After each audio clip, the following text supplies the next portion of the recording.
Thom Hartmann here on the news. You need to know this. Draft dodger Dick Cheney has a new book coming out. The man with no pulse is trying to set the record straight about his time in the White House as VP. And according to excerpts from the book entitled My Time, which is set to be released next week, Cheney confirms what we all suspected, that he really is that evil. Cheney goes after former Secretary of State Colin Powell for opposing the Iraq War, then rips into Condoleezza Rice, calling her naive for trying to negotiate with the North Koreans. I guess Cheney would have preferred just bombing them. Cheney, who got 5 deferments from serving in Vietnam, even admits that back in 2007 he urged President Bush to launch military strikes against a Syrian nuclear site. Luckily, no one else in the White House agreed with Cheney. Cheney then goes on to praise the use of torture, confirming that not only is he a war criminal, but a proud war criminal. As for Cheney's thoughts on Bush, he praised him as a strong and resolute leader. Go figure. I say as soon as the books hit the shelves next Tuesday, it should immediately be entered into evidence in the war crimes trial against the Bush administration. God hates Eric Cantor. It's official. And Eric Cantor hates his constituents. Earlier this year, after massive tornadoes devastated the city of Joplin, Missouri, Republican House Majority Leader Eric Cantor took the unbelievably heartless position of holding out aid to that ripped-apart city, arguing that any federal relief for victims of natural disasters should be offset by spending cuts elsewhere, like to children, the elderly, or the poor. As in, yeah, we can help you rebuild your blown-down house, but first you have to cut funding to your city's schools. Well, in one of the most overt cases of karma ever seen, an earthquake rattled Cantor's congressional district on Tuesday, and now a severe hurricane that could cause damage on an historic scale is barreling right toward the district this weekend. Yet Cantor is sticking to his guns, saying that if the governor of Virginia requests federal funds, Cantor will support the request, but only if money is cut elsewhere. Surrounded by some quake damage in Culpeper, Virginia, Cantor said, "All of us know that the federal government is busy spending money it doesn't have." Either Cantor is getting some bad political advice, or he's a sociopath who just so happens to be the second most powerful Republican in the House of Representatives. I believe it's the latter. In the best of the rest of the news, Senator Bernie Sanders knows how to fix Social Security. Yesterday, the independent senator from Vermont announced new legislation to raise the cap on Social Security and make millionaires and billionaires pay their fair share into the program. Most Americans don't realize that people only pay Social Security taxes on the first $106,800 of their income, so anybody making more than that, the millionaires and billionaires among us, pay pretty much nothing.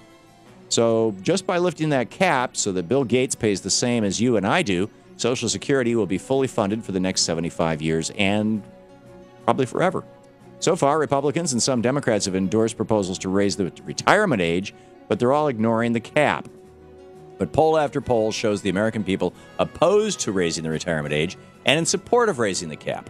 Senator Bernie Sanders is listening to these people and protecting Social Security from Wall Street's grubby hands. It's time the rest of Congress gets on board, too. Republican lawmakers are literally up for sale in Minnesota. The organization Common Cause uncovered an eBay-like website put together by the Minnesota Republican Committee with the state's top Republican lawmakers, including the state's Republican Speaker of the House, up for sale to the highest bidder.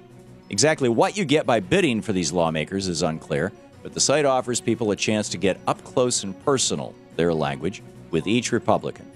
Minnesota Republicans are starting to sound like an escort service. The bidding starts at $250 and is reportedly targeted toward lobbyists. All that money collected goes into the coffers of the Minnesota Republican Party. Common Cause responded to the website by saying it crosses the line and that it's time we take the for sale sign off our government so that it works for working and middle-class Minnesotans. Looks like Republicans in Minnesota took the Paul Ryan approach to dealing with constituents. It's pay to play or we cut off grandma's Medicare. The United States is dealing with an obesity epidemic. According to a new study in the British medical journal The Lancet, over half of the U.S. population will be obese by the year 2030. That's more than 160 million Americans. This uptick in obesity will likely lead to 7.8 million more cases of diabetes, 8.6 million more cases of heart disease and stroke, and about 500,000 more cases of cancer. All in all, rising obesity will cost Americans another $66 billion in health care a year. As research by Richard Wilkinson and Kate Pickett has proven, a nation's obesity rate is largely determined by its wealth inequality. America is the most unequal nation in the developed world and also the most obese. Taxing the rich and thus reducing wealth inequality will go a long way toward tackling our nation's obesity problem, too. Meet Scott Brown's sock puppet. An aide to the senator from Massachusetts was busted for creating a fake Twitter account under the name of Brown's Democratic challenger, Alan Kazai, and then posting embarrassing and often offensive tweets to make Kazai look bad. One of the tweets read, "I promise to devote all my time in office to making gay videos. Shame on Scott Brown for focusing on jobs." Another tweet was in support of high taxes. After the sock puppet, which is a term to refer to an online identity used for deceptive purposes, was discovered, Brown's aide defended the tactic by saying, "This is my way of lightening things up. As they say in politics, if you can't stand the tweet, get out of the kitchen." Let's hope the heat really gets turned up on Scott Brown when Elizabeth Warren jumps into the race to take his Senate seat. And that's the way it is today, Friday, August 26th, 2011. I'm Thom Hartmann on the news.